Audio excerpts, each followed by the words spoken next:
In today's video, I'm going to teach you how to export pages in Confluence. If you need a clean PDF for sharing or printing, or an editable Word document for offline work, exporting from Confluence is straightforward once you know where to look. First, open the Confluence page you want to export, give it a quick review to make sure everything is finalized. Check that images load correctly, tables look the way you expect, and any attachments referenced on the page are up to date. If your page uses macros, keep in mind that some of them may render differently in exported files, so it pays to double check later. Next, look to the top right corner of the page for the More Actions menu, the 3 dots icon. Click it to open the options.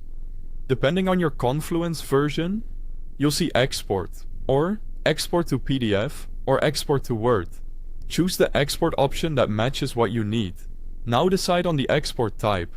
PDF is ideal when you want a polished, read-only copy that's great for distribution or printing.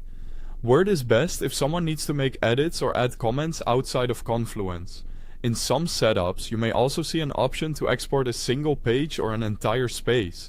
Today we're focusing on exporting a page. Quick note before we continue. You'll find a direct link to the Confluence website at the top of the description, in case you need to sign in or access your workspace. Before exporting, configure the settings. For PDF, select the page layout and page size and choose whether to include comments.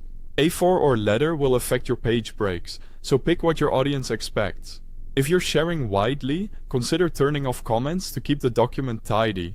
For Word, check whether to include attachments or comments. Including attachments can be helpful, but it may increase file size. Go ahead and start the export by clicking Export. Confluence will process the file. This can take a moment, especially for pages with a lot of images or large tables. Avoid refreshing the page while it's working. When it's ready, a download link will appear. Click the download link to save your PDF or Word file, then open it to verify the results. Scan headings, tables, images, and spacing. If anything looks off, adjust the content or export settings back in Confluence and try again.